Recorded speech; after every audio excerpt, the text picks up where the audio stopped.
मैं करती हूँ।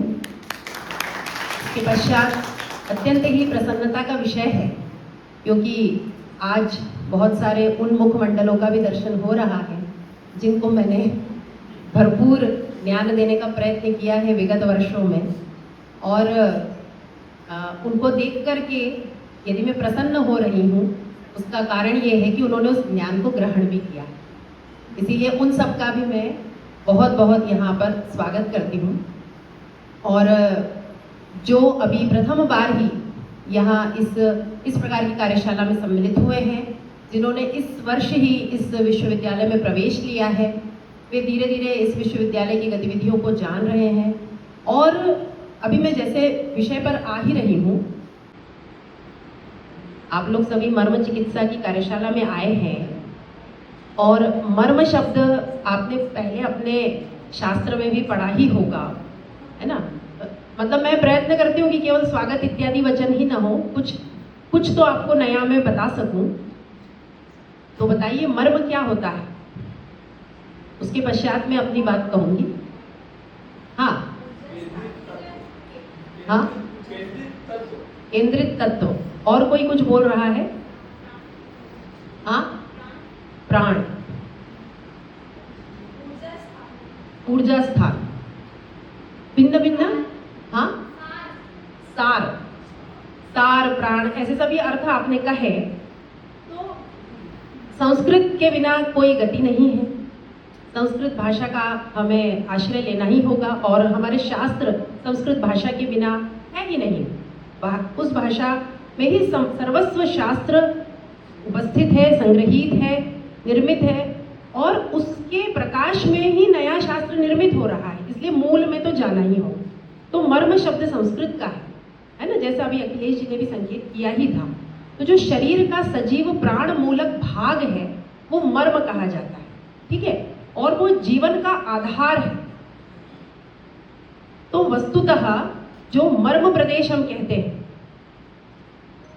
यदि उसकी चिकित्सा नहीं हुई या उसमें कोई विकार है तो सीधे सीधे हम अपने प्राणों से मुक्त हो सकते हैं। तो जो मर्म स्थल है उसको भेदने की बात कही जाती है। जब किसी को अत्यंत कष्ट देना होता है तो क्या कहते हैं, या अत्यंत कष्ट किसी ने दिया है तो क्या कहा जाता है, उसने मेरे मर्म स्थल को भेद दिया। हाँ, तो आपको जो पीड़ा हुई है वो कहाँ हुई है? प्राण, या प्राण का जो आधारभूत हम एक केंद्रित स्थल मानते हैं हृदय, उस स्थल पर आपको वो भारी पीड़ा का अनुभव हुआ है। तो अत्यंत ही कोमल भाग, वो अत्यंत ही प्राण को धारण करने वाला शरीर का वो भाग, जिसमें यदि कोई विकार उत्पन्न हुआ तो हम प्राण धारण में समर्थ नहीं हो सकते, उसे मर्म कहा जाता है। और ये शब्द इतना ही नहीं है, जैसे भाषा विज्ञान के सिद्धांतों के अनुसार इस शब्द का बहुत विस्तार हुआ है। अभी अभी आपने वंदे मातरम का गान किया, उसमें मर्म शब्द आया है? क्या बोला है? तुम्हें हृदय, तुम्हें मर्म। भारत माता के लिए ये मर्म शब्द समर्पित किया गया है। तो वहां क्या अर्थ है? वो हमारा प्राण तत्व है, वो जो भारतीय चिति है वो हमारे अंदर प्रवाहित होती है, वही हमारा मर्म स्थल है। यदि उस पर कोई प्रहार करता है तो हम क्रोधित होते हैं, हम कुपित होते हैं, तो वो हमारा हृदय स्थल है। और जो गूढ़ तत्व है उसके लिए भी मर्म शब्द का प्रयोग किया जाता है। किसी भी शास्त्र का मर्म क्या है? अच्छा, आप नहीं बोलते ये तो बड़े मर्मज्ञ विद्वान हैं, बोलते हैं कि नहीं? तो मर्मज्ञ का क्या अर्थ हुआ यहाँ पे? हाँ, मर्म अर्थात शब्दकोश में देखिए बहुत सारे अर्थ में से जो एक सर्वाधिक उपयुक्त अर्थ यहाँ पर है वो क्या है? उस शास्त्र के गूढ़ तत्व को जानने वाला। मर्मज्ञ, ज्ञ जो है वो ज्ञाता के अर्थ में है, मर्म को जानने वाला। तो शास्त्र का जो प्राण है ना, हम कहते हैं ना ये व्याकरण शास्त्र के मर्मज्ञ है, ये साहित्य शास्त्र के मर्मज्ञ है, ये योग शास्त्र के मर्मज्ञ है। जैसे पतंजलि योग शास्त्र के मर्मज्ञ है, धन्वंतरी आयुर्वेद शास्त्र के मर्मज्ञ है। फिर आप आयुर्वेद में जाइए, भाव प्रकाश आदि ग्रंथों में देखिए, वहां पे मर्म शब्द के लिए कितनी बातें कही हैं। मतलब क्या है कि आपको प्रायोगिक ज्ञान तो आगे के 4 दिनों में मिलने ही वाला है। अब मुझे कुछ सिद्धांत पे ही बात करनी है, तो इसीलिए मैं ये चाहती हूँ कि हम जब भी किसी विषय में प्रवृत्त होते हैं तो सर्वप्रथम प्रयोजन हम देखते हैं। प्रयोजन देखने के लिए उसका जो शीर्षक है वो प्रथम सोपान होता है। जैसे किसी ग्रंथ का शीर्षक है, उसको देख करके ही तो आप समझते हैं इस ग्रंथ में क्या होगा। तो आप एक कार्यशाला में 4 दिन अपना समय देने वाले हैं, तो आपको जानना चाहिए कि इसका ऐसा शीर्षक क्यों है, इस शब्द के क्या अर्थ है। क्योंकि बिना अर्थ बोध के कोई कार्य तो हम नहीं करते, मंदमति भी नहीं करता, तो हम तो सब सुबुद्ध बुद्धिजीवी प्राणी हैं। ठीक है, तो गूढ़ तत्व को जानने वाला मर्मज्ञ कहलाता है, उस शास्त्र का प्राण। वैसे ही हमारे शरीर में जो भी वो स्थल हैं जो कि प्राण को धारण करते हैं, उन सभी के बारे में जानना, उनमें कोई विकार उत्पन्न न हो, और यदि कोई विकार उत्पन्न हो गया है तो उसे कैसे ठीक करना, ये है मर्म चिकित्सा। अभी चिकित्सा शब्द तो बाकी है, थोड़ी बात अखिलेश जी ने कर दी। चिकित्सा शब्द का और भी बहुत सारे अर्थ हैं, लेकिन ज़्यादा समय नहीं मैं लेना चाहती ताकि आप सीधे प्रायोगिक कक्षा में प्रविष्ट हो जाएं। तो चिकित्सा का जो सामान्य अर्थ है ना, कित धातु, हाँ, उससे इसका जो इसकी व्युत्पत्ति है, निष्पत्ति है, वो हुई है। और जो सामान्य अर्थ जिससे हमें अभी काम है, उसका सामान्य तात्पर्य रोग का प्रतिकार, व्याधि का निवारण, और भी अन्य अर्थ भी कोश में दिए गए हैं, है ना। तो ये जो चिकित्सा है ये कितने प्रकार की होती है बताइए, कभी सोचा आपने? सामान्य रूप से चिकित्सा के लिए जा रहे हैं, अभी आधुनिक जगत में तो आप जानते हैं, हमारे शास्त्रीय जगत में भी चिकित्सा के भेद बताए हैं।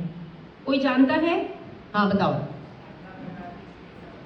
18 प्रकार की। कहाँ, कौन से ग्रंथ में से संबंधित ग्रंथ है उनमें इस पर चर्चा अवश्य प्राप्त होगी, और उसके साथ साथ जो शैव दर्शन है उसमें इस पर भारी चर्चा हुई है ना। तो पारद जो है वस्तुतः शिववीर्य के रूप में भी है, शिव तेज के रूप में भी है, महारस के रूप में है, अमृत के रूप में है।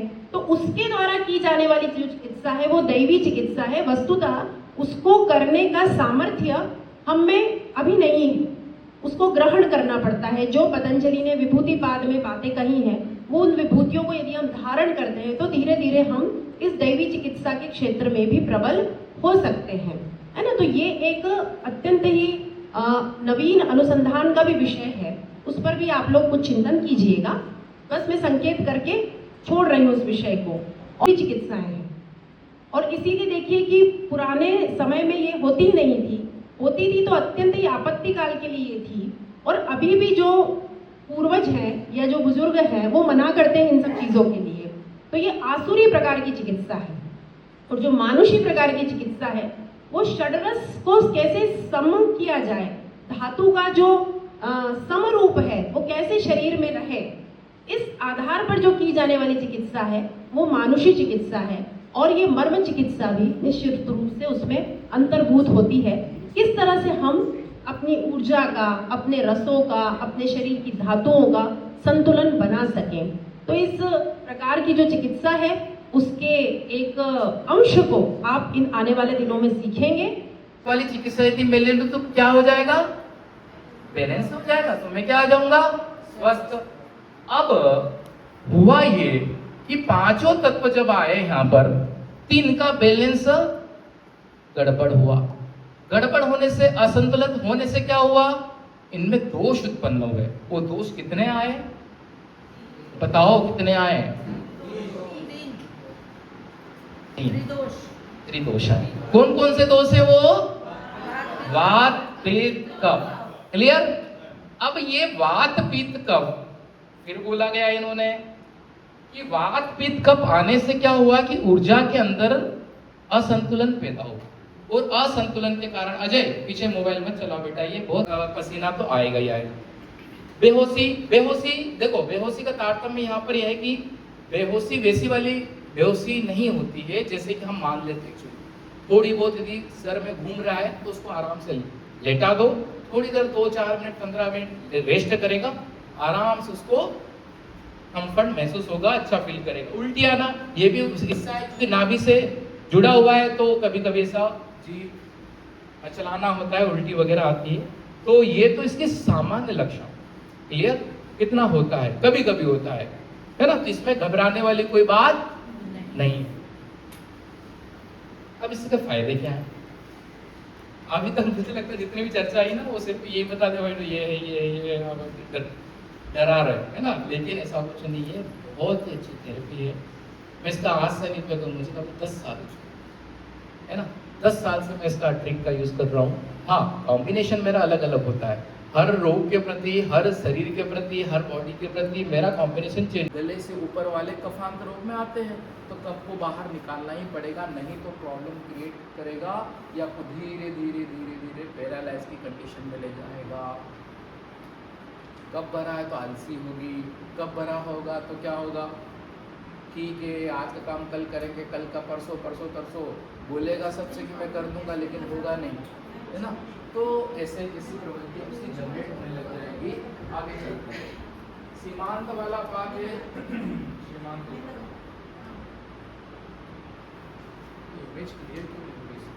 जस्ट ऊपर वाला पार्ट के ऊपर।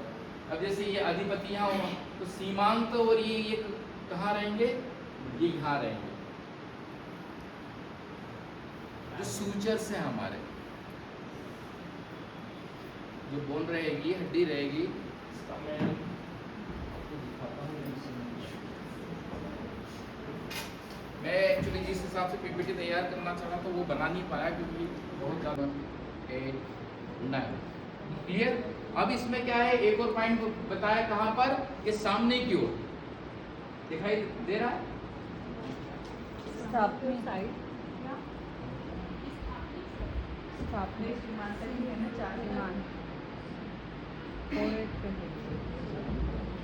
क्लियर, ये वाला। तो यहीं पर भी आप दोनों, क्योंकि दोनों ओर है तो दोनों अंगूठे एक बार में,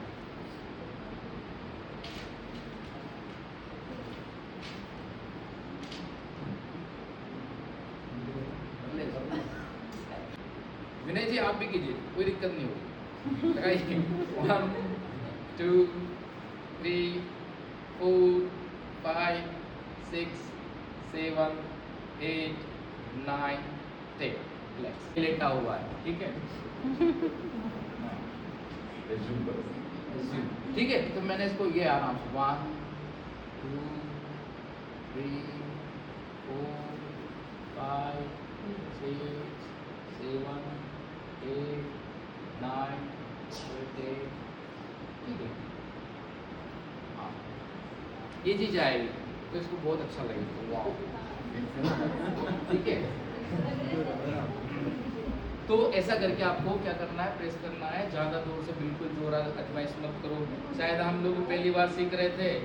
6 ऊपर में, ये जस्ट आईब्रो, ये ठीक है। ये कहाँ तक उतारना है,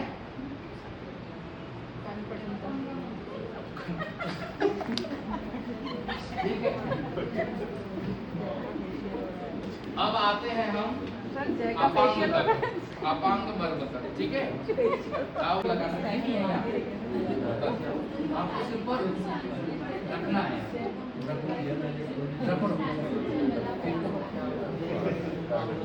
समझ में आया?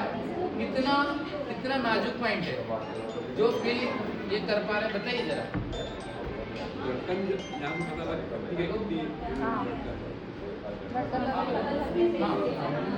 प्यार से रखना है, प्यार से।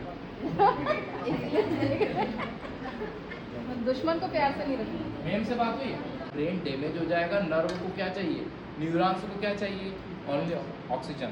ऑक्सीजन तो मस्ट है, ऑक्सीजन नहीं आपका ब्रेन डेड, कोमा में पड़े रहो, सब कुछ चल रहा है लेकिन कुछ नहीं होगा, ऑक्सीजन की कमी होगी उस एरिया में, उसने अपना फंक्शन बंद कर दिया है।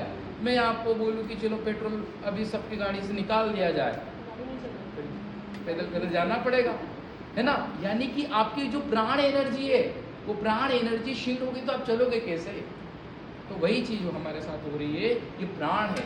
प्राण हमेशा मौजूद रहता है हमारे पूरे शरीर में। शरीर में होने के कारण क्या होता है, डिफरेंट पार्टिकल के फंक्शन अपने आप में प्राण केंद्र चलाते रहते हैं। जिस केंद्र का प्राण कमजोर, उस केंद्र से निकलने वाला जो फंक्शन होगा, कार्य होगा, वो कार्य संपादित नहीं हो पाएगा। क्लियर?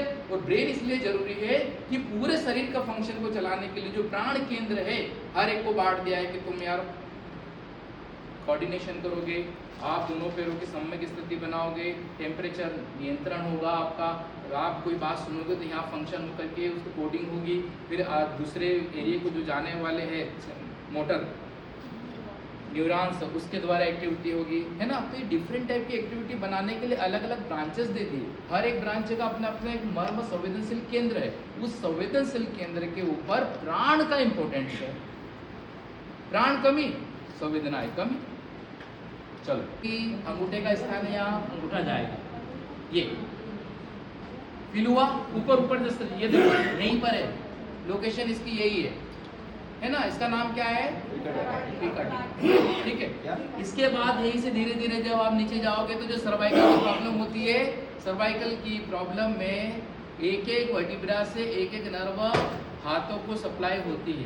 किसको सप्लाई होगी, कौन से हाथ, इनके हाथ, एक इधर एक इधर। यदि इस साइड है तो इधर जाएगी नर्व, एक इधर जाएगी। ये नर्व कितनी होगी, वाह बेटा, कौन बोला C7 है ना, C7 ठीक है। तो इसकी हम क्या मानते हैं, 7 मानते हैं। लेकिन 7 जब इसकी मान रहे हैं तो ये क्या है कि नर्व वाली है, तो भाई प्राण कौन ले जाए, ओ वात कौन ले जाएगा, सामान कौन ले जाए, ट्रांसपोर्टिंग कौन करेगा, सामान वायु करती है ट्रांसपोर्टर का, तो ट्रांसपोर्टिंग होगी। फिर उसके बाद व्यान वायु, है ना, पित्त वह, रक्त वह, कफ वह, ये सब नाड़ियां है ना। कितनी नाड़ी बताई गई है हाथ में आपके, ऐसा क्या बोल रहे हो, बोलो ना, मुझसे बोलो कितनी, 11 इधर 11 इधर, 11 पैर 11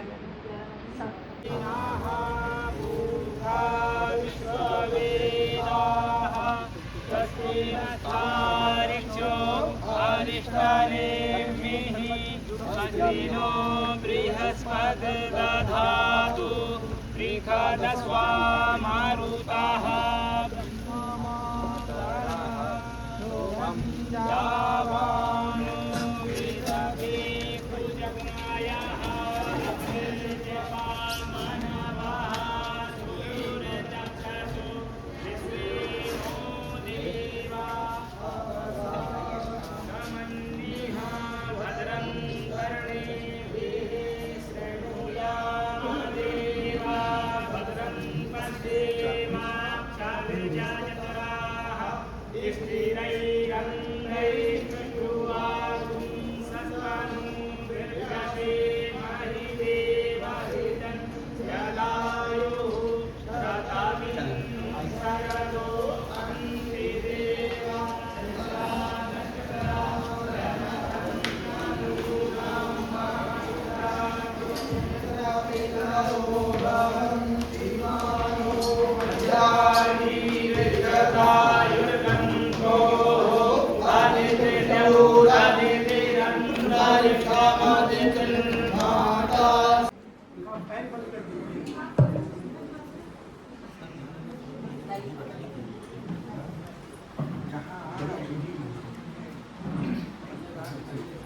हरि ओम अग्निर्ज्योतिर्ज्योतिरग्निः स्वाहा सूर्यो ज्योतिर्ज्योतिः सूर्यः स्वाहा अग्निर्वर्चो ज्योतिर्वर्चः स्वाहा सूर्यो वर्चो ज्योतिर्वर्चः स्वाहा ज्योतिः सूर्यः सूर्यो ज्योतिः स्वाहा चन्द्रमा अप्सुवन्तारा सुपर्णो धावति दिवि रयिं विशङ्गं बहुलं पुरुस्पृहद्गु हरि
प्रोफेसर विनय कुमार पांडे, माननीय कुलगुरु विभाग समन्वयक प्रभा सर से निवेदन है कि वो मंच पर आए और अपना स्थान ग्रहण करें।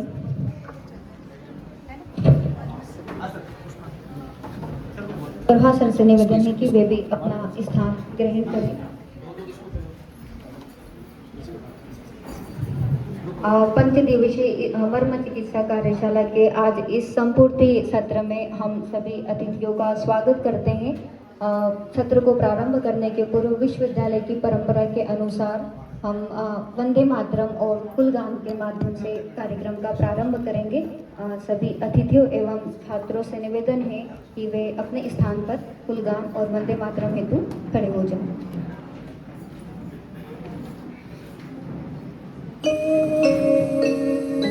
वंदे मातरम, वंदे मातरम, सुजलां सुफलां मलयज शीतलां, शस्य श्यामलां मातरं वंदे मातरम्।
कालिदास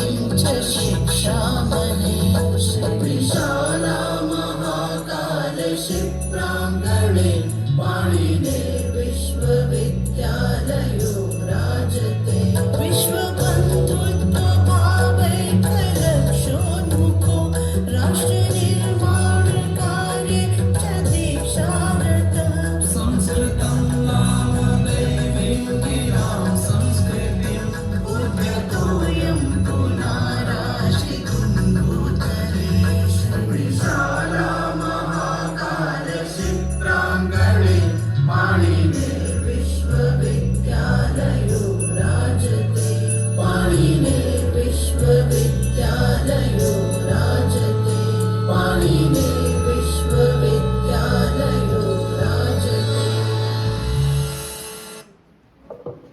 से निवेदन है कि अपना स्थान ग्रहण कर लें। बहुत ही सौभाग्य और बहुत ही हर्ष का आज हम सभी के लिए दिन है कि हमारे मुख्य अतिथि विशिष्ट अतिथि महान विद्वान हम सभी के मध्य में उपस्थित हुए हैं।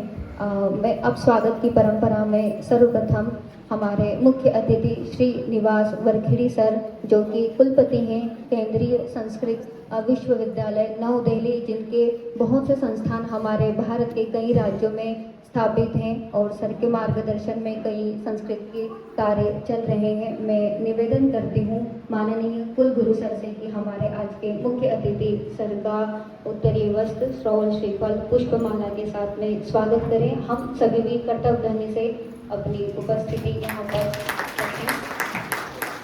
सर संस्कृत के प्रचार प्रसार के लिए देश विदेश अन्य कई क्षेत्रों में कार्य करते रहे हैं। इन्होंने IIT, IIM जैसे तकनीकी संस्थानों के साथ में संस्कृत का प्रचार प्रसार किया है।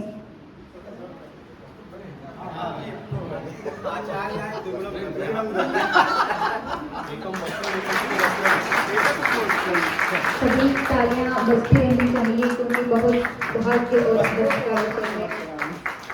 देवपूजायां वस्त्रं तदनन्तरं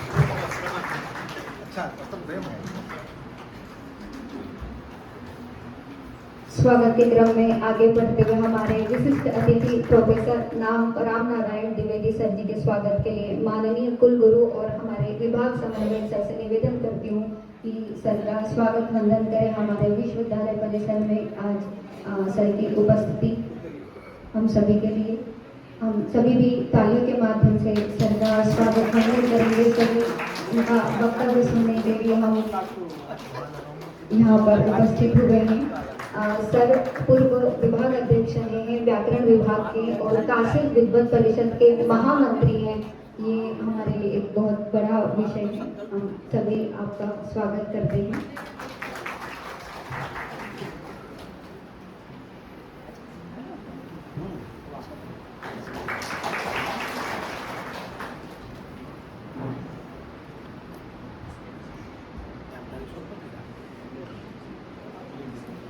बहुत बहुत धन्यवाद सर।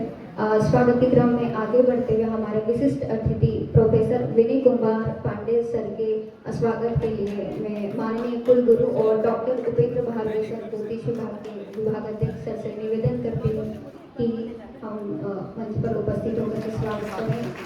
विनय कुमार पांडे सर पूर्व विभागाध्यक्ष हैं काशी हिंदू विश्वविद्यालय ज्योतिष विभाग के और सर समन्वयक हैं वैदिक विज्ञान केंद्र के। सर की आज उपस्थिति हम सभी को यहाँ पर शुभान्वित करती है। सर हम विश्वविद्यालय में आपका हार्दिक स्वागत वंदन करते हैं।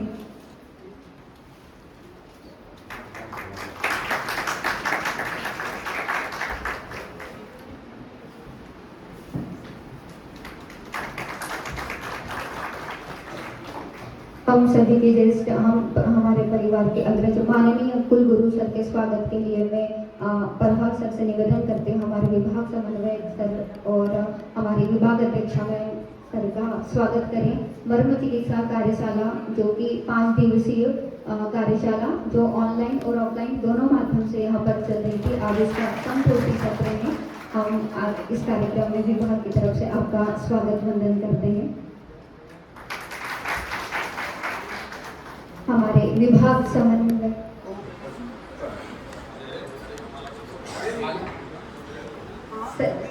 सर से मान हमारे विभाग समन्वयक सर के स्वागत के लिए मैं डॉक्टर उपेंद्र भार्गव सर से निवेदन करती हूँ, विभाग अध्यक्ष डॉक्टर पूजा मैम से निवेदन करती हूँ, क्योंकि कार्यक्रम कहीं भी चलता रहे विश्वविद्यालय में पूरे सर का मार्गदर्शक और सूक्ष्म रूप सर हमें हमेशा कुछ न कुछ बताते ही रहते हैं, हमेशा मार्गदर्शन देते रहते हैं। सर आपका भी विभाग की तरफ से बहुत बहुत स्वागत।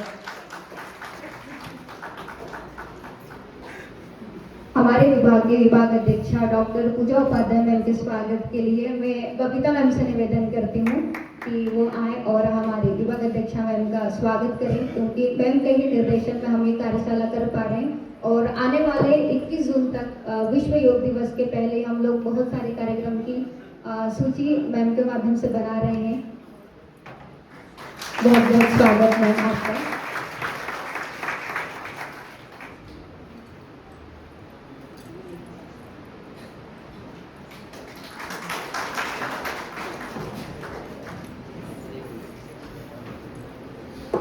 बहुत बहुत धन्यवाद मैम। यह हमारी कार्यशाला जो 5 दिवस से चल रही है और इसमें हमने ऑनलाइन सेशंस और ऑफलाइन सेशंस भी रखे हैं और छात्रों को वह चिकित्सा ज्ञान प्रदान किया है जो समाज में जा कर के हम सभी समाजवासियों को लाभ प्रदान करें। इसके प्रतिवेदन हेतु और हमारे अतिथियों के स्वागत भाषण हेतु मैं विभाग अध्यक्षा मैम से निवेदन करती हूँ कि वो आए और स्वागत भाषण प्रतिवेदन यहाँ पर प्रस्तुत।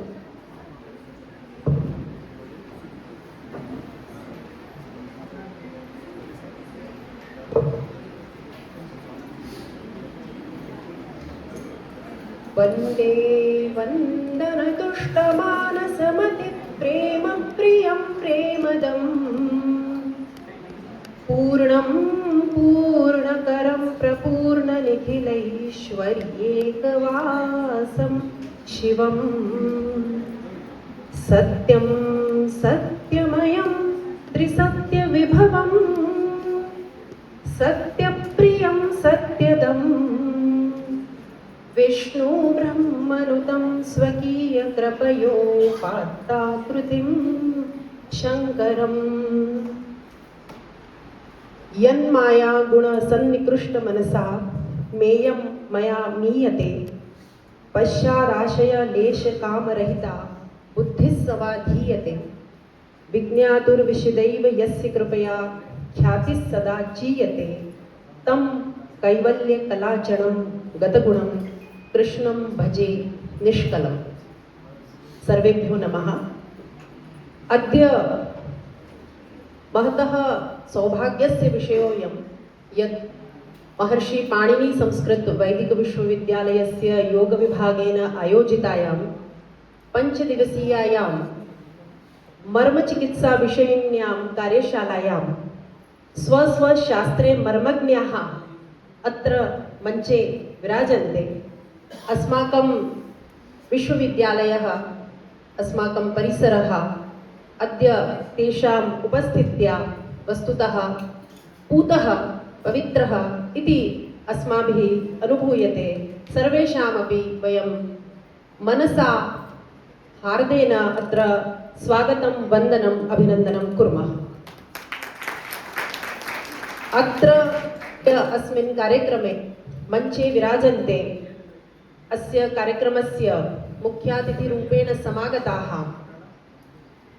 न केवलं भारते तु वैश्विकमञ्चे सुप्रतिष्ठिताः सम्पूर्ण देशे विदेशे भारतीयज्ञानपरम्परायाः उन्नायकाः शास्त्रसंरक्षकाः विविधशास्त्रे स्वयमपि निपुणाः अन्यानपि प्रेरयन्ति तादृशाः महान्तः विद्वांसः केन्द्रीय संस्कृत विश्वविद्यालयस्य मान्याः कुलपतिमहोदयाः प्रोफेसर श्रीनिवास वरखेडी महाभागाः वयं सर्वेपि प्रणतिपुरस्सरं तेषां वन्दनम् अभिनन्दनं च कुर्मः। अस्माकं सौभाग्यमिदं यत् अद्य दर्शनशास्त्रे कृतभूरि परिश्रमाः न केवलं दर्शनशास्त्रे तु अहं तु यदा यदा आचार्यान् श्रुतवती तर्हि मम यथा अनुभवः वर्तते यत् सर्वत्रैव अहं तेषां प्रतिभायाः प्रकर्षं दृष्टवती। यः अहं कालगणविषयकमपि तेषां व्याख्यानं श्रुतवती तत्र अन्येषां प्रश्नानाम् उत्तराणि यथा तैः प्रदत्तानि तस्मात् ज्ञायते यत् कथं विविधशास्त्रेषु तैः श्रमः कृतः वर्तते, सरस्वत्याः अनुग्रहः कथं तेषाम् उपरि विद्यते।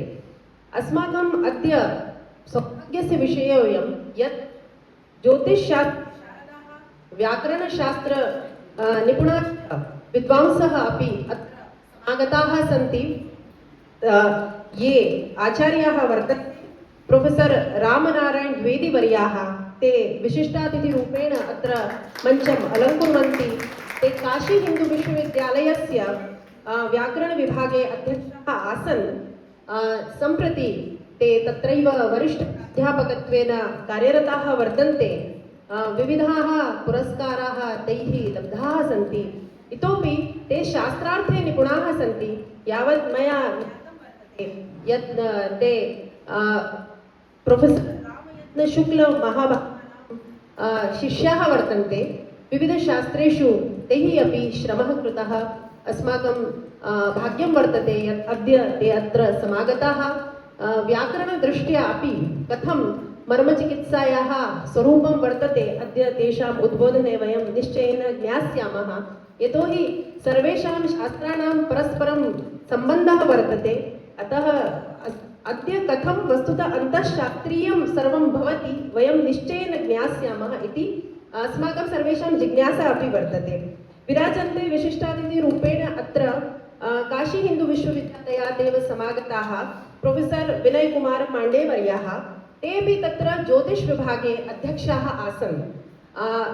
ज्योतिषशास्त्रस्य तु सर्वत्रैव महान् सम्बन्धोऽपि वर्तते, गतिः अपि वर्तते। अधुनैव ज्योतिष विषयिणी कार्यशाला अपि सम्पन्ना, अन्तर्राष्ट्रीयसङ्गोष्ठी अत्र सम्पन्ना। तत्र अस्माभिः ज्ञातं वर्तते यत् कथं ज्योतिषशास्त्रं सर्वेषु विषयेषु सम्बन्धितं वर्तते। तर्हि कथं अस्माकं मर्मप्रदेशेषु क्लेशः न भवेत् तत् वयं ज्योतिषशास्त्रदृष्ट्या अपि अद्य भवताम् उद्बोधने ज्ञास्यामः। अद्य भवन्तः अत्र समागताः इति भवताम् उपस्थितिं वारं वारं नमस्कुर्मः। सर्वेषां पक्षतः, विश्वविद्यालयपक्षतः अहं वारं वारं भवतां समेषां हार्दिकं वन्दनम्, अभिनन्दनं, स्वागतं च करोमि। अत्र विराजन्ते अस्माकं विश्वविद्यालयस्य मान्याः कुलगुरवः प्रोफेसर् शिवशङ्कर मिश्रमहाभागाः।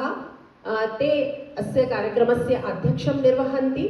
तेषां मार्गदर्शने सततं वयं निरन्तरं सर्वेषु विषयेषु विविधेभ्यः विभागेभ्यः नूतनान् कार्यक्रमान् सततं इदानीम् आयोजयामः।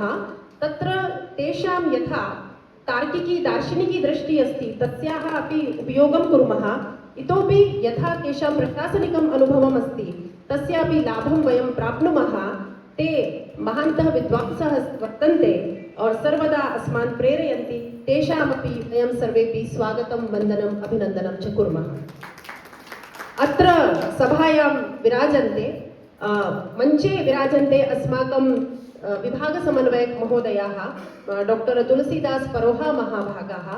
ते अपि सर्वदा अस्मान् प्रेरयन्ति, मार्गदर्शनमपि तेषां वयं प्राप्नुमः। तेषामपि अहं स्वागतं, वन्दनं च करोमि। सभायां विराजन्ते विविध विभागानाम् अध्यक्षाः डॉक्टर उपेन्द्र भार्गव महोदयाः, डॉक्टर शुभम शर्मा महाभागाः। तेषामपि अहं स्वागतं करोमि। अस्माकं सर्वेषां विभागानां विविधविषयाणां ये अध्यापकाः अत्र विराजन्ते तेषामपि मम पक्षतः अत्र स्वागतं वर्तते। अस्माकं ये छात्राः कार्यशालायां ये प्रतिभागं कृतवन्तः तेषां सर्वेषामपि एकतन्त्रेण स्वागतं कृत्वा किञ्चित् कार्यशालाविषये संक्षेपेण वच्मि यत् अस्याः कार्यशालायाः पृष्ठे अस्माकं कीदृशं चिन्तनम् आसीत्, इतोपि अस्माभिः किं लब्धं वर्तते। अत्र ध्वनेः संक्षेपेण जी मर्मचिकित्सा इति विषयम् अधिकृत्य वयं कार्यशालां कृतवन्तः। अस्माकं शरीरस्य यः प्राणमूलकभागः भवति तत् अधिकृत्य अस्माभिः चिन्तितं यत् अस्माभिः बोधनीयम्। अत्र 50 छात्राः सहभागं कृतवन्तः। इत्युक्तौ अस्माभिः चिन्तितमेव आसीत् 50 एव संख्या भवेत्। सा संख्या पूर्णा जाता। यतोहि अस्माकं यथा भारतीयज्ञानपरम्परा वर्तते यद् वयं चिन्तयामः प्राग् रोगः भवेत् तदुत्तरं तस्य शमनं कर्तव्यमिति न, रोगः एव न भवेत् तया धिया अस्माभिः चिन्तनीयं।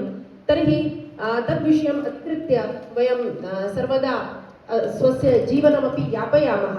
तर्हि यथा चिकित्सायाः लक्षणमस्ति याभिः क्रियाभिः जायन्ते शरीरे धातवः समाः, पुनश्च चिकित्सा तादृशी स्यात् या अन्यं विकारं न जनयेत्। तत् सर्वं विचित्य मर्मचिकित्सा उपयोगिनी भवति। अतः समाजे तस्याः विषये जिज्ञासा आसीत्। अतः बहवः जनाः अत्र पठितुम् इष्टवन्तः, किन्तु प्रायोगिकं प्रशिक्षणमपि दातव्यमासीत्। अतः अस्माभिः निश्चितं यत् 50 एव संख्या अत्र भवतु। तर्हि छात्राः अत्र सम्यक्तया सर्वम् अवगतवन्तः। यथा आसुरी मानुषी दैवी त्रिविधा चिकित्सा भवति, तत्र आसुरी चिकित्सां प्रति वयं न गन्तुम् इच्छामः या छेदभेदात्मिका भवति, मानुषी चिकित्सा एव भवतु। अतः मर्मचिकित्सया कापि हानिः नास्ति शरीरे, तत्सर्वं विचिन्त्य इयं कार्यशाला समायोजिता। प्रायः कार्यशालायां सर्वं यत् बोधितं तत् छात्रैः अवगतं, यतोहि प्रायोगिकमपि ते कृतवन्तः, दृष्टवन्तः यत् कथं मर्मचिकित्सायाः प्रभावः शरीरे भवति। तदिदानीं छात्राः अपि स्वयं वक्ष्यन्ति। तर्हि इत्थमेव वयं नवाचारपूर्वकं कार्यं कुर्मः भवतां सर्वेषां मार्गदर्शने इति वयं कामयामहे। एतदेव उक्त्वा विरमामि। धन्यवादः। बहुत बहुत धन्यवाद मैम। क्योंकि कार्यशाला 5 दिन से चल रही है, 50 से अधिक छात्रों ने इसमें प्रतिभाग किया है, तो मैं एक छात्र अमित पांचाल से निवेदन करती हूँ कि वो बिल्कुल ही संक्षेप में 2 मिनट में अपना फीडबैक यहाँ पर कार्यशाला का प्रस्तुत करें।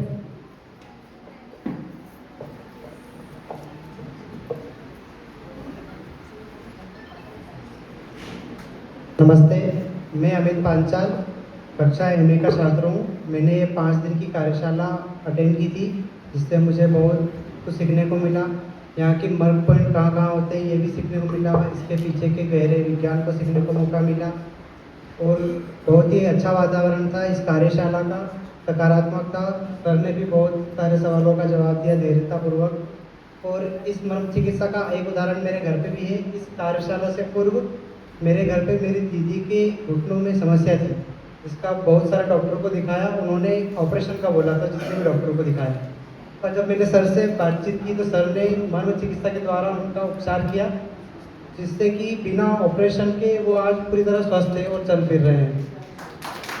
तभी से मुझे यह चिकित्सा सीखने की इच्छा थी और यहाँ उपस्थित सभी छात्रों की बहुत इच्छा थी। सर से आग्रह किया, हमने योग विभाग से आग्रह किया, तो उन्होंने इस कार्यशाला को रखा। उसके लिए मैं सभी का धन्यवाद देना चाहूँगा। धन्यवाद। बहुत बहुत धन्यवाद अमित। क्योंकि योग विभाग का कार्यक्रम है तो एक छोटी सी योग नृत्य की प्रस्तुति योग विभाग के छात्र केशवी जो कि एमए द्वितीय सेमेस्टर, कान्हा जो कि डिप्लोमा आहार एवं पोषण का छात्र हैं, दोनों से मैं निवेदन करती हूँ कि शीघ्र ही मंच पर आएँ और मंच के सम्मुख आएँ और अपनी प्रस्तुति प्रदान करें।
सांसों में छिपा है पुरखों की कृपा है ये दिखलाएगा रास्ता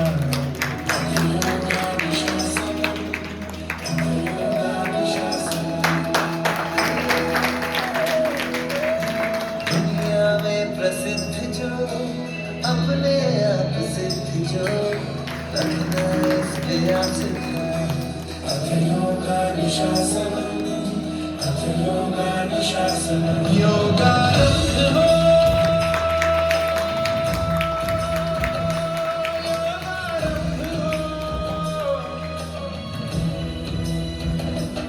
योगारंभ हो योगारंभ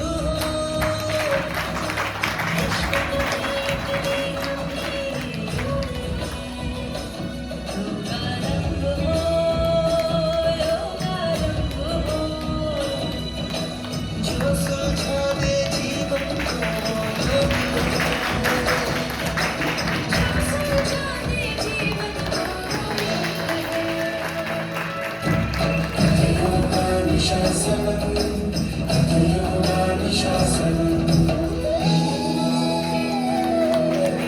भारत ने ही योग सिखाया जग में फैलाया विश्व ने अपनाया नियंत्रण आया रोग पे विश्व ने जैसे है पाया जो अधिकार ये अब आरोग्य पे है सब हो पाया जो से नमाने सब ये देखा है हर तबके का आसरा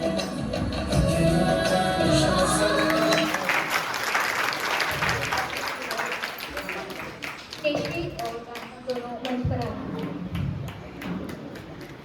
केशवी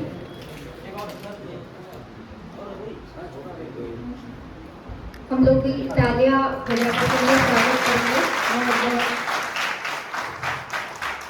और सबको मैं सूचित करना चाहूँगी ये हमारी कक्षा के अतिरिक्त भी स्वयं 2-3 दिन से परिश्रम करते हैं और राष्ट्रीय और अंतर्राष्ट्रीय स्तर पर ये परफॉर्म करते हैं। और हमारे मुख्य अतिथि सर को मैं सूचित करना चाहूँगी हमारे लिए बहुत ही गर्व का विषय है कि योग संगम केंद्रीय संस्कृत विश्वविद्यालय तिरुपति में जब आयोजित किया गया था तो तिरुपति में कान्हा ने योगासन प्रतियोगिता इंडिविजुअल में द्वितीय स्थान प्राप्त किया था और केशवी को विशेष पुरस्कार से सम्मानित किया गया तिरु योग संगम कार्यक्रम में। बहुत बहुत धन्यवाद दोनों छात्रों का, हमारे मुख्य अतिथियों का। अब हम समय आ गया कि हमारे जो मुख्य अतिथि विशिष्ट अतिथि हम सभी के मध्य में हैं उनका उद्बोधन सुन करके हमें अनुग्रहित करेंगे। सर्वप्रथम मैं हमारे विशिष्ट अतिथि प्रोफेसर विनय कुमार पांडे सर से मैं निवेदन करती हूँ कि सर आए और आपका हमें प्रदान करें।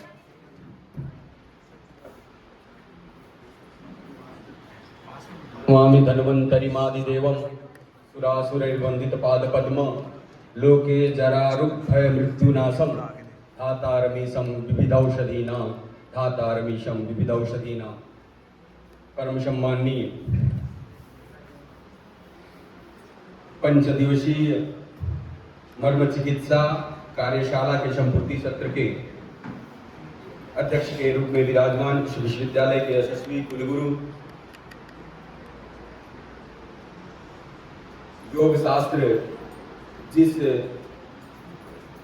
विद्या के अंतर्गत प्रतिष्ठित है हमारे यहाँ, वैसे वैदिक दर्शन के प्रतिष्ठित आचार्य प्रोफेसर मिश्र जी, समग्र भारतीय एवं संस्कृत विद्याओं के संरक्षक के रूप में विराजमान केंद्रीय संस्कृत विश्वविद्यालय के कुलपति, हम सभी के संरक्षक और जिनके आने के बाद हमारी भारतीय विद्याएं पुनः प्रतिष्ठापित होकर के एक अच्छी दिशा की तरफ, एक अच्छे चरमोत्कर्ष की तरफ प्राप्त हो रही हैं, वैसे हमारे केंद्रीय संस्कृत विश्वविद्यालय के कुलपति महोदय, आपको मैं सादर प्रणाम करता हूँ। इसी के साथ ही व्याकरण आदि शास्त्रों के प्रतिष्ठित आचार्य, काशी विद्वत परिषद के महामंत्री, हमारे परम प्रिय मित्र प्रोफेसर द्विवेदी जी, मंच पर विराजमान इस विश्वविद्यालय के यशस्वी आचार्य प्रोफेसर परवाह जी और संयोजिका योग विभाग की आचार्य, क्योंकि हमारे यहाँ कहा गया है कि मंत्रम अक्षरम नास्ति नास्ति मूलम अनौषधम अयोग्यः पुरुषः नास्ति योजकस्तत्र दुर्लभः।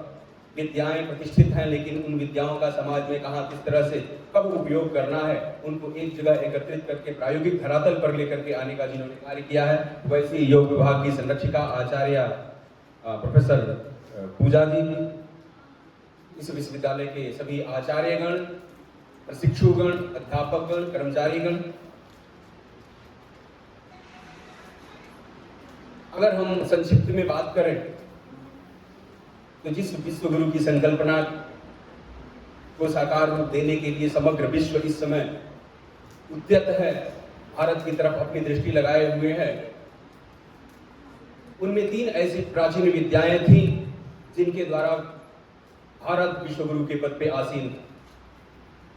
यह कहने का तात्पर्य यह नहीं है कि बाकी विद्याओं का कोई महत्व नहीं था, बाकी विद्याएं अनुपूरक थी, उनके माध्यम से ही इन 3 विद्याओं को समझा जा सकता था। उसमें एक योग, दूसरा आयुर्वेद और तीसरी ज्योतिष विद्या, क्योंकि आज के जितने भी वैज्ञानिक तथ्य हैं, जितने भी विज्ञान के विषय हैं, सभी ज्योतिष के मूल में ही उनके मूल में ही विद्यमान है।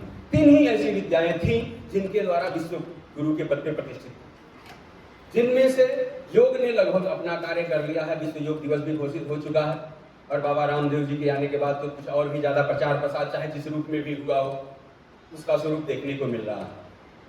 आयुर्वेद, भारतीय चिकित्सा पद्धति भी लगभग विश्व के द्वारा स्वीकार की जा चुकी है। सबसे पीछे हमारे ज्योतिष वाले भाई लोग हैं, वो भी उसमें इसलिए कि आधुनिक ज्योतिर्विद्या फलमात्रैक वेदिना, उन्होंने अपने सिद्धांत पक्षों का त्याग करके केवल फलित का आश्रय ले लिया, जिसके कारण से कुछ पिछड़ेपन की स्थिति उत्पन्न हो गई है। अभी कल भी हम लोग चर्चा कर रहे हैं, क्योंकि हमारे यहाँ जो सदंगो वेदो ध्येयो ज्ञेयस्य का सिद्धांत है, सभी विद्याएं एक दूसरे की पूरक के रूप में विद्यमान हैं। उसमें ज्योतिष और आयुर्वेद, जहाँ पर मर्म चिकित्सा की चर्चा हो रही है, क्योंकि हमारा ज्योतिष विषय है, ज्योतिष के क्रम में जब हम स्वास्थ्य परीक्षण की बात करते हैं, पुरोमायु परीक्षता पश्चात लक्षणवाद से, कई जगहों पर आयुर्वेद और ज्योतिष का जो अंतः संबंध स्थापित होता है और दोनों के संबंधों को अगर हम देखने का प्रयास करते हैं तो वहां पर ज्योतिष और आयुर्वेद एक दूसरे के बहुत ही अनुपूरक है। जिस आयुर्वेद के अंतर्गत इस मर्म सुश्रुत चरक संहिता में शरीर स्थान में जब मर्म स्थानों की चर्चा करते हैं आचार्य चरक, तो वहां पर लिखते हैं कि मर्माणि नाम मांस शिरा स्नायु अस्थि संधि सन्निपाता। ये जो मांस शिरा स्नायु इत्यादि के जो सन्निपात स्थान है, जहां पर एक जगह मिलते हैं, वैसे तो उनके पूरे शरीर में नाड़ियों का प्रवाह है, लेकिन जहां पर इनकी संधियां होती हैं उनको मर्म स्थान के रूप में जाना जाए।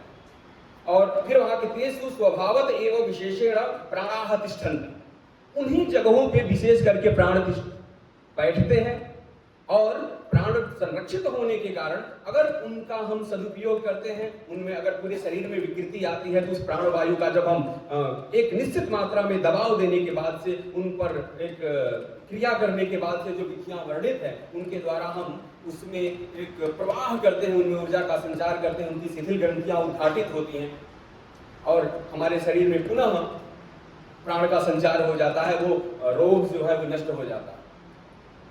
वहां पर सप्तोत्तर शतम मर्म स्थानानि सन्ति, चरक लिखते हैं चरक संहिता में कि 107 मर्म स्थान है हमारे शरीर में, जिसमें से 37 हमारे सर के ऊपर है और बाकी जो है हमारे गर्दन से नीचे। आधुनिक विचारकों को जब हम लोग सोचते हैं, आधुनिक चिकित्सा पद्धति की प्रणाली में जब जाते हैं, तो उन लोगों ने 3 मर्म स्थान मुख्य रूप से माना है। हमारे प्राचीन आचार्यों और आधुनिक आचार्यों के संबंध में दो जगह अंतर दिखाई देता है। आधुनिक आचार्य जो है वो हृदय, मस्तिष्क और फुसफुस एक होता है अंग, आप लोग जानते होंगे, हिंदी में उसको बोलते हैं। ये 3 मर्म स्थान है आधुनिक चिकित्सा पद्धति के जो विशेषज्ञ हैं उनके अनुसार। हमारे आचार्य भी स्वीकार करते हैं 107 मर्म स्थान, लेकिन उनमें कहते हैं कि विशेषण त्रय स्थानानि सन्ति जेषु तत्र विशेष अवधानम अपेक्षितम भवति। विशेष 3 स्थान है जिसमें हमारा विशेष अवधान अपेक्षित होता है, और वो हृदय और मस्तिष्क के अलावा फुसफुस को नहीं स्वीकार करके बस्ती को स्वीकार करते हैं, जो जिसको हम लोग पेल्विक बोलते हैं। अपने उदर के नीचे वाला जो भाग होता है, शिश्न के ऊपर वाला जो भाग होता है, पेल्विक स्थान, उसको हमारे सुश्रुत और बाकी आचार्यों ने मर्म स्थान में विशेष संज्ञा दी।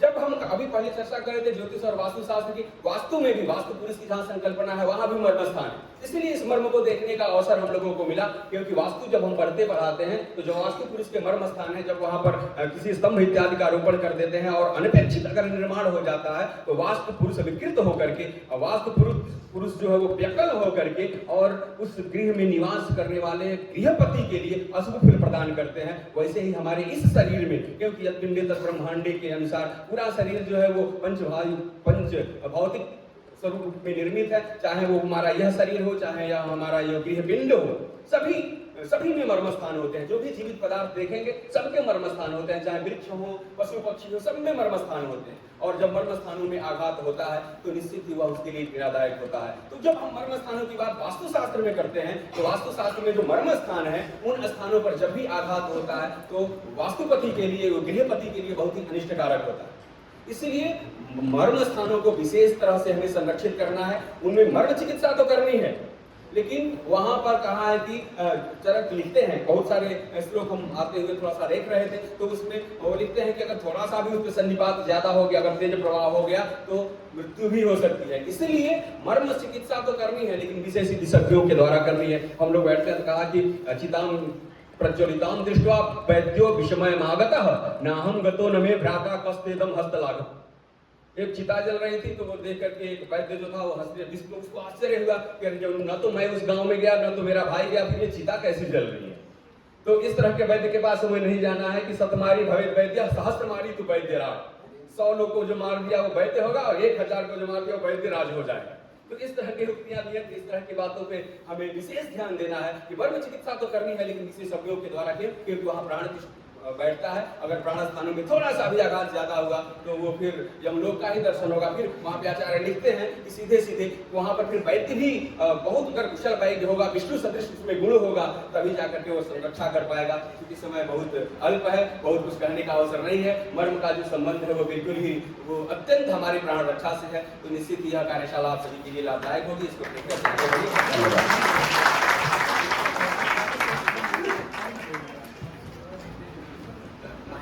बहुत बहुत धन्यवाद सर। आप ज्योतिष के संपूर्ण देश में विख्यात विद्वान हैं। आज आपने ज्योतिष, वास्तु और आयुर्वेद तीनों का समन्वय कर हम सभी को अपना वक्तव्य प्रदान किया। बहुत बहुत धन्यवाद सर।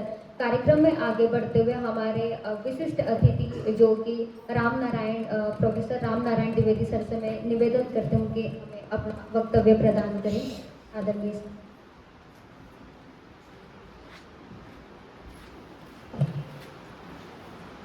सदाशिव समारंभां शंकराचार्य मध्यमाम् अस्मदाचार्य पर्यंतां वंदे गुरु परंपरां वंदे गुरु परंपरां।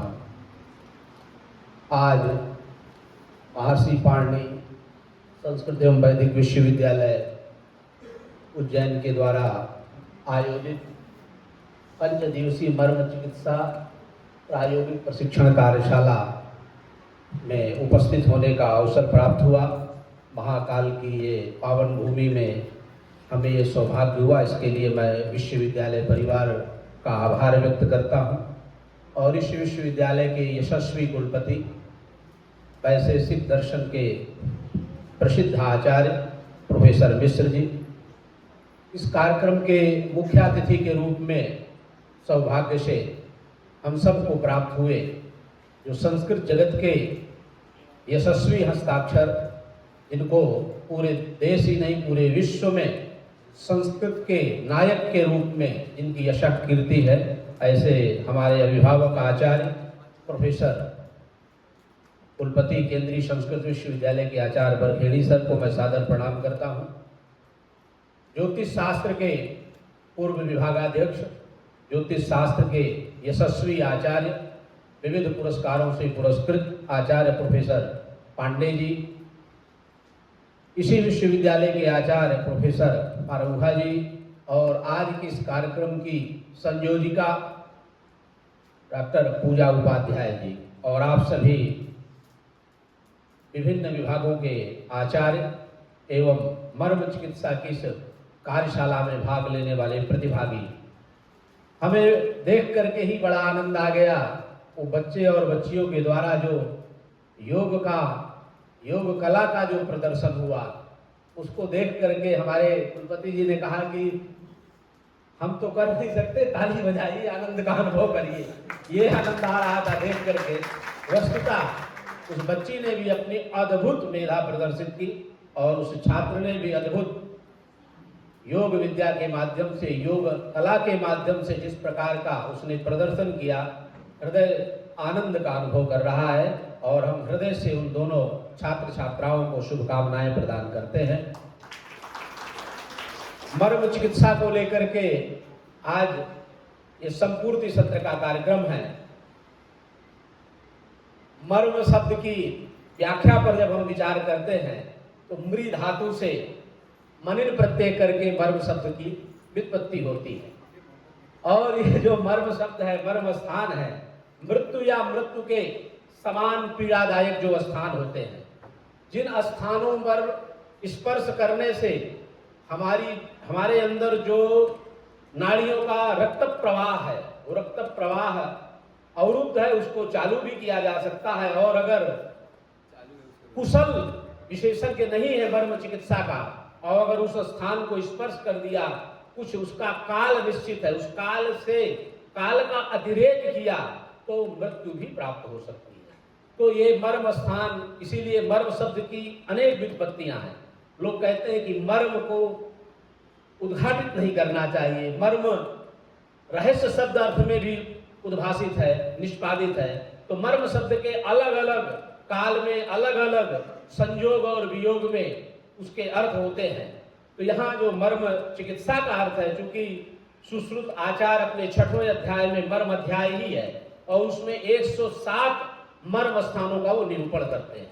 उन 107 स्थानों में मांस, शिरा, स्नायु, अस्थि और संधि, ये 5 जो मर्म के प्रमुख स्थान हैं, उन स्थानों को लेकर के आचार्य सुश्रुत विविध प्रकार से उनका वर्णन किया है और मुझे लगता है उन्हीं को आधारीकृत करके आपकी ये मर्म चिकित्सा के जो यहाँ कुशल विशेषज्ञों ने उस चिकित्सा पद्धति के माध्यम से उन मर्म स्थानों को, कुछ मर्म स्थान ऐसे भी हैं जिनको हमारे शास्त्रों में स्पर्श करने का भी निषेध बताया है, कुछ ही मर्म स्थान है जिनको स्पर्श करके या कुछ सेकंड, कुछ पली, कुछ घटी का स्पर्शन बतलाया है, उसी सीमा के अंतर्गत ही उनको स्पर्श करके उन मर्म स्थानों को जागृत किया जा सकता है।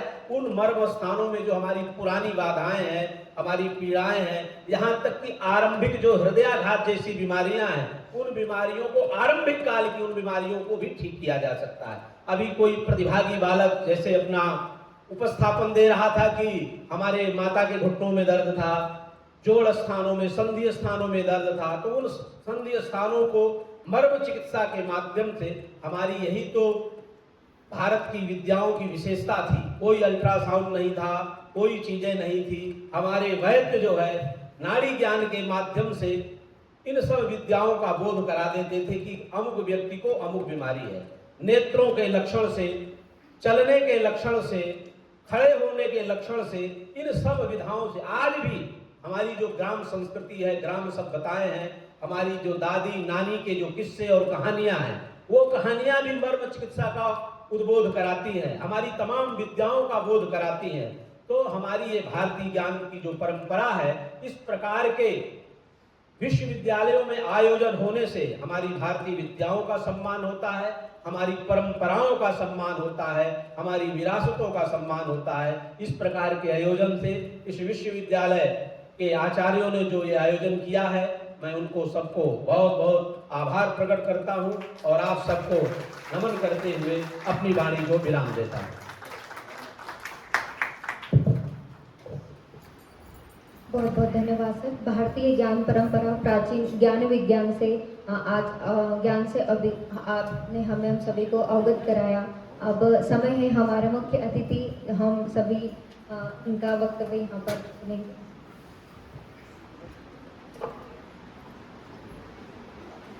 कालाय तस्मै नमः। महर्षि पाणिनि संस्कृत वैदिक विश्वविद्यालयस्य श्रद्धेयः कुलगुरवः आचार्याः मिश्रमहाभागाः व्याकरणशास्त्रमर्मज्ञाः आचार्य द्विवेदी ज्योतिषशास्त्रमर्मज्ञाः पाण्डेयमहाभागाः अत्र विश्वविद्यालयस्य नानाशास्त्रमर्मज्ञाः आचार्याः शरीरशास्त्रमर्मज्ञाः सभायाम् उपस्थिताः प्रतिभागिनः भवन्तः सर्वे मर्मज्ञाः अहम् ऐपाक्यमर्मज्ञः नास्मि वहं तु कालमर्मज्ञोऽस्मि अतः कालमर्यादाम् अनतिरिच्य निमेषत्वेन किञ्चित् वच्मि।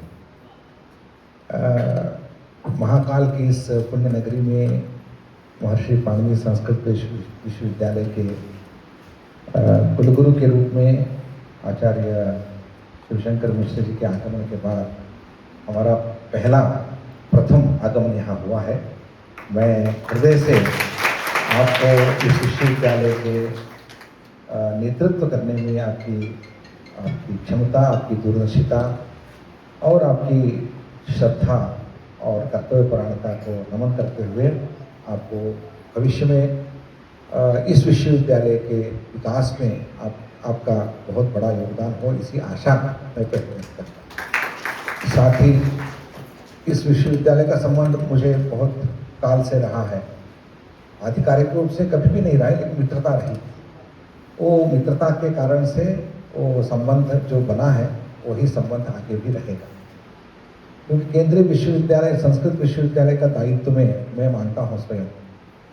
विश्वविद्यालय हमारा केवल विश्वविद्यालय का पात्र तो है ही, जब बड़ा विश्वविद्यालय होता है उसका दायित्व यह है कि अन्य साथ में जितने भी विश्वविद्यालय उनका विकास, उनका विस्तार, उसको संपूर्ण रूप से होने के लिए व्यवस्था करना उनका दायित्व है। जैसे घर में बड़ा भाई होता है, उनका दायित्व सभी छोटे भाई व्यवस्थित हो जाए, ये उनका दायित्व होता है।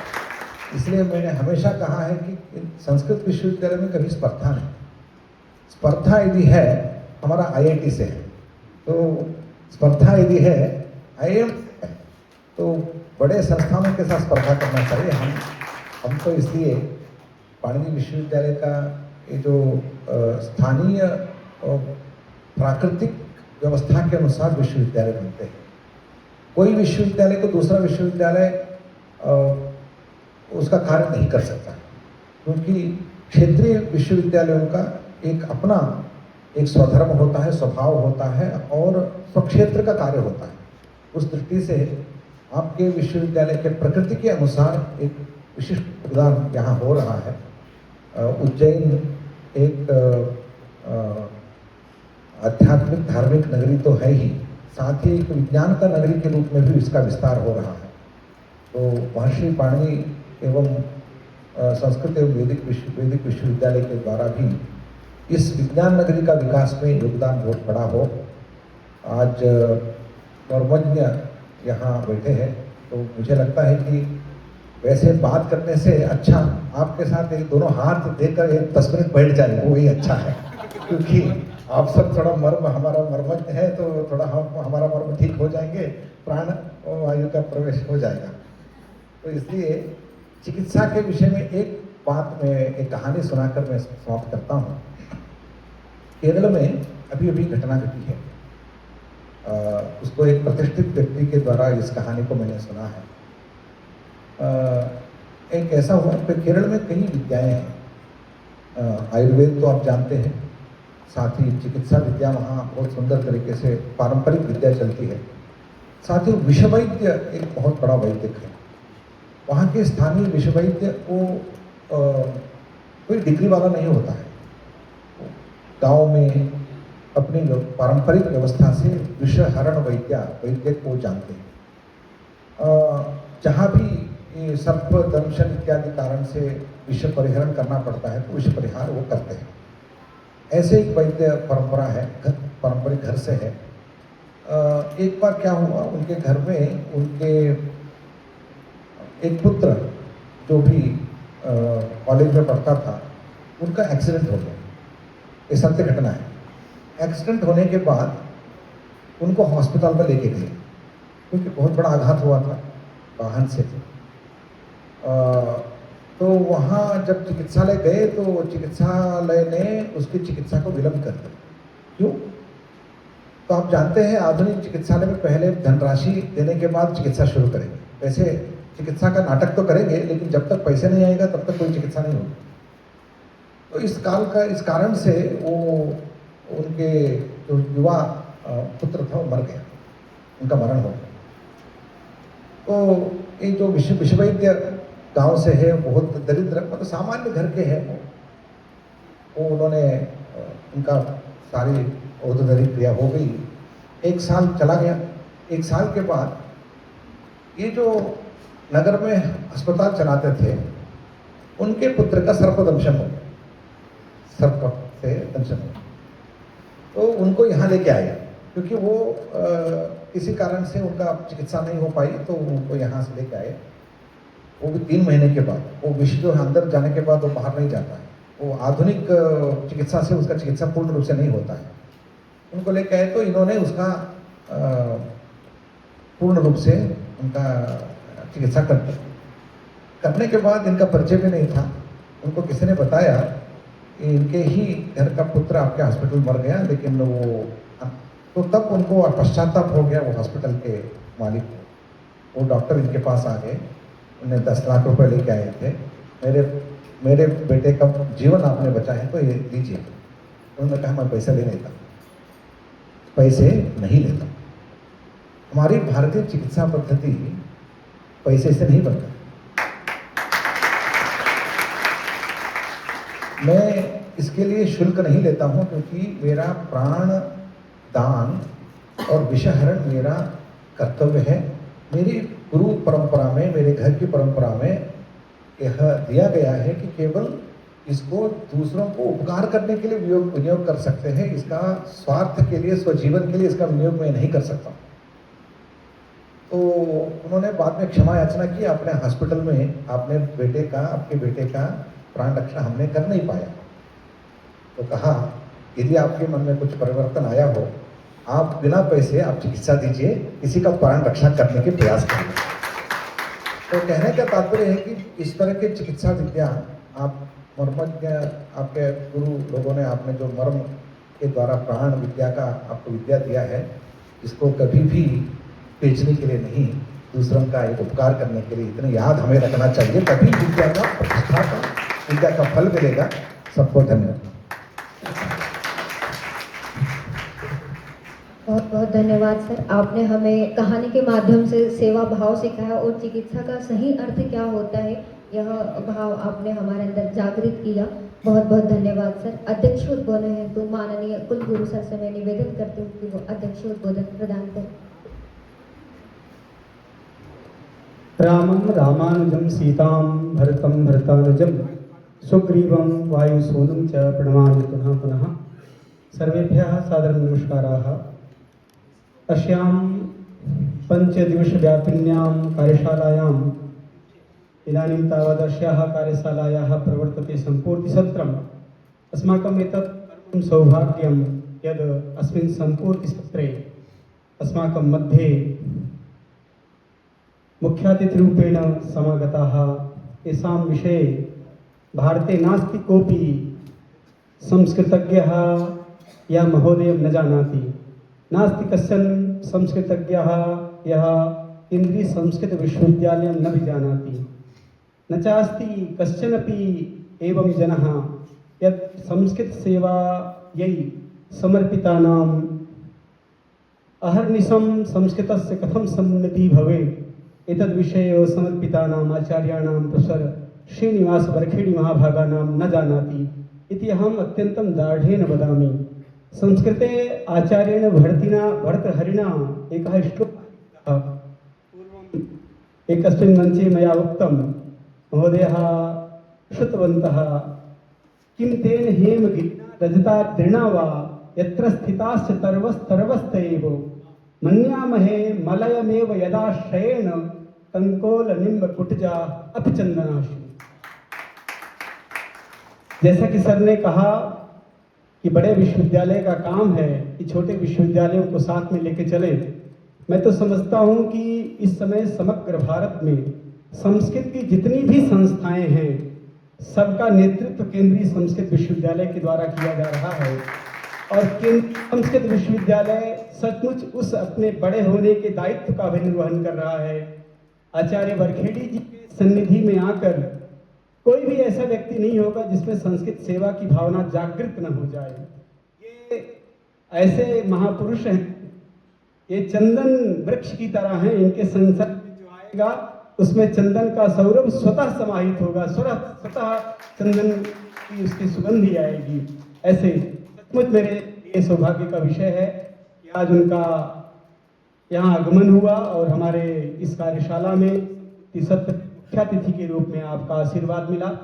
और ऐसे ही हमारे मंच में विशिष्ट अतिथि के रूप में काशी हिंदू विश्वविद्यालय के व्याकरण विभाग के अत्यंत प्रतिष्ठित आचार्य और संस्कृत के लिए वो भी निरंतर समर्पित रहते हैं। शास्त्रार्थ की परंपरा को नागकूप शास्त्रार्थ समिति के माध्यम से शास्त्र संरक्षण के निरंतर प्रयत्नशील काशी विद्वत परिषद के महामंत्री, संस्कृत के व्याकरण के प्रतिष्ठित आचार्य और हमारे मित्र आचार्य प्रोफेसर राम नारायण द्विवेदी जी, काशी हिंदू विश्वविद्यालय से ही आए हुए अत्यंत युवा, संस्कृत में विशेषतः ज्योतिष शास्त्र प्रकांड मुनि, देखने में बहुत छोटे से लगते हैं, भोले से, लेकिन बहुत गंभीर है। हमारे आदरणीय प्रोफेसर विनय कुमार पांडे जी, आदरणीय तुलसीदास परोहा जी, डॉक्टर पूजा उपाध्याय मैडम और यहाँ उपस्थित समस्त आचार्यगण, विशेषतः योग विभाग के समस्त आचार्य जिन्होंने अत्यल्प समय में इस कार्यशाला को आयोजित किया। और निश्चित रूप से जिस कार्यशाला की संपूर्ति सत्र में मुख्यातिथि प्रोफेसर बरखेड़ी हों, निश्चित रूप से वो कार्यशाला अपनी संपूर्णता को प्राप्त करने ऐसा कह सकता हूँ। हमारे शास्त्रों में आरोग्य की बहुत महिमा है। धर्मार्थ काम मोक्षाणाम आरोग्यम मूलमुत्तमम।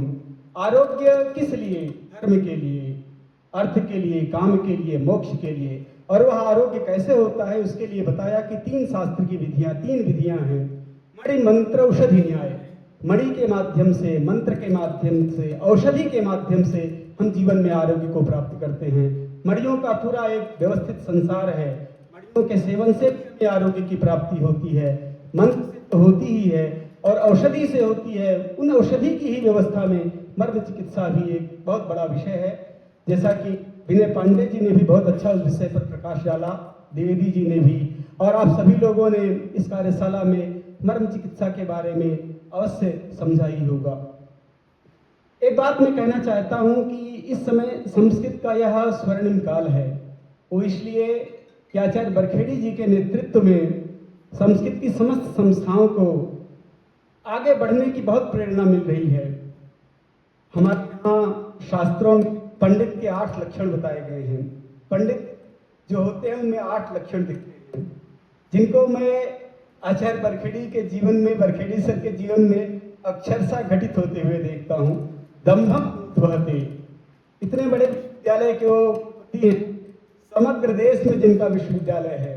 जैसे ब्रिटिश का राज्य का सूर्यास्त नहीं होता था, वैसे ही सर के विश्वविद्यालय का सूर्यास्त नहीं है, क्योंकि जहाँ सूर्य उदित होगा वहाँ इनका विश्वविद्यालय है, वहाँ इनके छात्र हैं, क्योंकि विदेशों में भी आपकी संस्था है। दम्भम नोद्वहते, लेकिन कितने सरल हैं, कितने सहज हैं। निंदति परान, किसी की निंदा में कभी संलग्न नहीं रहते। नो भाषते निष्ठुरम, कठोर नहीं बोलते, अत्यंत सरल, अत्यंत मृदुभाषी। प्रोक्तम के निचित प्रियम च सहते, किसी ने कुछ बोला तो उसकी भी उपेक्षा करते हैं। क्रोधम च न लंबते, क्योंकि इतने मृदुभाषी हैं, इतने सरल हैं, तो क्रोध का प्रसंग ही नहीं है। ज्ञात्वा शास्त्रमपि प्रभूत मनीषम संतिष्ठते मूकवत, जो न्याय पढ़ लिया हो उसकी सभी शास्त्रों में गति होती है। पाणिनियम काणादिं च सर्वशास्त्रोपकारकम, न्याय पढ़ने वाले आचार्य की गति सर्वत्र हो जाती है। थोड़ा सा बुद्धि अप्लाई कर दे तो बिना मर्म पढ़े ही मर्म का संदेश दे देते हैं। ऐसे हमारे आचार्य बरखेड़ी जी के लिए ज्ञात्वा शास्त्रमपि प्रभूत मनुष्य संतिष्ठते मूकवत, सब कुछ जानते हुए अत्यंत शांत रहते हैं। प्रोक्तम के निचिद प्रियम च सहते क्रोधम च न लंबते ज्ञात्वा शास्त्रमपि प्रभूत मनुष्यम संतिष्ठते मूकवत दोषांश छादयते, किसी के दोष को ढकते हैं, गुणान वितनुते, और दूसरे के गुणों को प्रकाशित करते हैं। जैसे उन्होंने हमारे विश्वविद्यालय के गुणों को प्रकाशित किया, चाष्टो गुणा पंडिते, ये पंडित के 8 गुण हैं जो कि आचार्य बरखेड़ी जी के जीवन में हम लोग अत्यंत देखते हैं। अत्यंत सौभाग्य का विषय है। मर्म के बारे में मुझे कोई विशेष जानकारी नहीं है, लेकिन इन बच्चों ने जो उपस्थिति यहाँ दी, प्रस्तुति दी, सचमुच बहुत ही माइंड ब्लोइंग प्रस्तुति थी। आप लोग फिर एक बार ताली बजा करके उनका स्वागत कर सकते हैं। यह अत्यल्प समय में यह कार्यशाला संपन्न हुई। मैं ऐसा समझता हूं कि संपूर्ति सत्र में सर को, अभी सर की फ्लाइट है 3 बजे, सर को 1 बजे छोड़ना है और इस 15 मिनट में आभार भी सुनना है और इसके बाद जो है सर को कुछ जलपान भी कराना है और इसके बाद प्रस्थान कराना है। तो मैं समझता हूं केवल इतना ही कह करके कि आज का यह जो अवसर है आचार्य बरखेड़ी सर के आगमन से, आचार्य रामनारायण द्विवेदी जी के आगमन से, प्रोफेसर विनय कुमार पांडे जी के आगमन से, ये सब अपने आप में एक संस्थान की तरह हैं। ये जहाँ है वहाँ इनका जो कार्य है आप पूरे मनोयोग से देखेंगे तो इनका बहुत बड़ा कार्य है। तो इन सब के आगमन से निश्चित रूप से हमारी ये संस्था धन्यता का अनुभव करती है।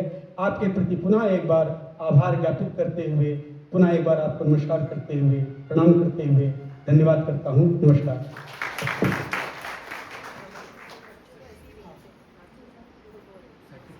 प्रमाण पत्र सभी बच्चों के हाथ में दे दीजिए और यहाँ सब खड़े हो जाएंगे, सामूहिक चित्र हो जाएगा। तो उससे ये रहेगा कि सभी को अतिथियों के द्वारा ही प्रमाण पत्र दिया गया है। पहले प्रमाण पत्र वितरण का ही कार्य कर लेते हैं।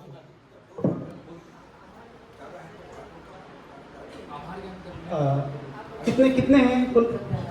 50 25 के 2 ग्रुप कर दें। गर्ल्स कितनी हैं? पहले गर्ल्स आ जाएंगे।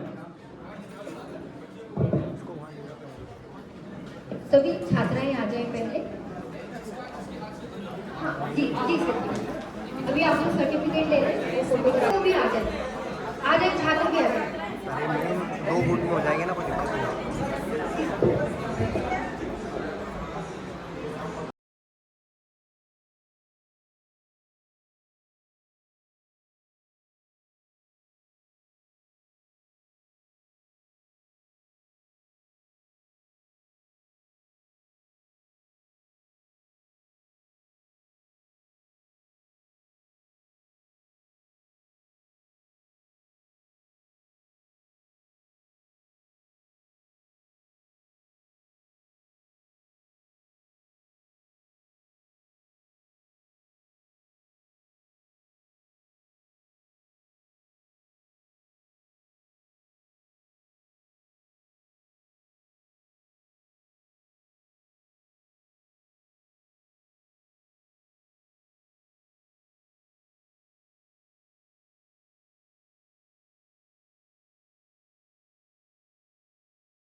तो ले लो धन्यवाद ये विजन भैया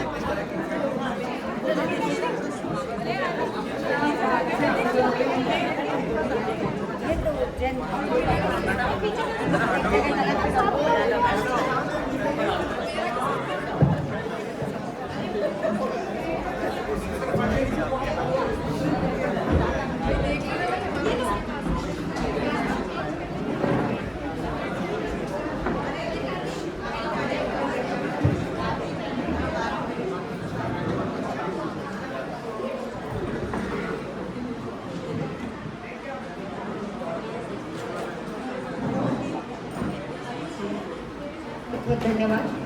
आभार ज्ञापन हेतु मैं डॉक्टर वरुण आहूजा सर से निवेदन करती हूँ कि सभी का आभार ज्ञापन करें।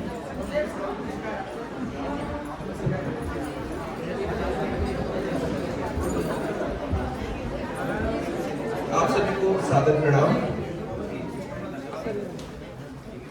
आज हमारे बीच 5 दिवसीय मर्म चिकित्सा प्रायोगिक कार्यशाला के संपूर्ति सत्र में उपस्थित सभी के परम श्रद्धेय केंद्रीय संस्कृत विश्वविद्यालय के माननीय कुलपति महोदय, जिनके बारे में कुछ भी कहना सूर्य को प्रकाश दिखाने के समान है, दीपक दिखाने के समान है। आपका बहुत बहुत आभार प्रेषित करते हुए विभाग की ओर से, विश्वविद्यालय की ओर से, पूरे संस्कृत सभी लोगों की ओर से जो यहाँ उपस्थित हैं, मैं आपका बहुत बहुत आभार प्रेषित करता हूँ। हमारे विशिष्ट अतिथि प्रोफेसर विनय कुमार पांडे जी, आदरणीय राम नारायण द्विवेदी सर, बनारस एवं काशी हिंदू विश्वविद्यालय के प्रोफेसर, आपका भी उपस्थिति हेतु बहुत बहुत आभार, बहुत बहुत धन्यवाद। उसके पश्चात हमारे सभी के मार्गदर्शक, हमारे विश्वविद्यालय के मुखिया प्रोफेसर शिवशंकर मिश्र महोदय, जिनकी प्रेरणा से यह कार्यशाला हमने आयोजित करी और आपका मार्गदर्शन निरंतर ही योग विभाग को एवं विश्वविद्यालय के सभी कार्यक्रमों में निरंतर हमें प्राप्त होता है। आपका भी बहुत बहुत आभार एवं धन्यवाद ज्ञापित करते हैं सर। उसके पश्चात हमारे विभाग समन्वयक महोदय आदरणीय प्रोफेसर तुलसीदास परोहा सर, जिनका मार्गदर्शन हमें निरंतर हर कार्यक्रम में छोटी से छोटी समस्या हो, छोटे से छोटा मार्गदर्शन हो, निरंतर में हमारे साथ रहते हैं। हर कदम पर हमें मार्गदर्शन प्रदान करते रहते हैं। आपका भी बहुत बहुत धन्यवाद सर। हमारी सभी की विभागाध्यक्षा महोदया आदरणीय डॉक्टर पूजा उपाध्याय मैम, जिनकी प्रेरणा से यह कार्यक्रम हमने आयोजित करा, जिसको प्रारंभ में हम 3 दिवसीय कर रहे थे। आपके ही मार्गदर्शन में इसे हमने 5 दिवसीय किया और इसका जो प्रायोगिक जो मर्म बिंदु के बारे में उसको विस्तार से समझाने का जो परीक्षण था, वह भी मार्गदर्शन पूजा मैडम के अंडर में हमने किया। उसके पश्चात सभा में उपस्थित विभागाध्यक्ष आदरणीय doctor Upendra Bhargava sir, Shubham sir एवं सभी छात्र छात्राएं, सभी कर्मयोगीगण, जिनका सहयोग इस कार्यशाला में हमें निरंतर प्राप्त हुआ, आप सभी का भी बहुत बहुत धन्यवाद एवं आभार प्रेषित करते हुए मैं अपनी वाणी को विराम दूंगा। कल्याण मंत्र के साथ हम आज के सत्र को समाप्त करेंगे। भवन्तु सुखिनः सर्वे सन्तु निरामयाः, सर्वे भद्राणि पश्यन्तु, मा कश्चित् दुःखभाग् भवेत्। ओम शांति शांति शांति।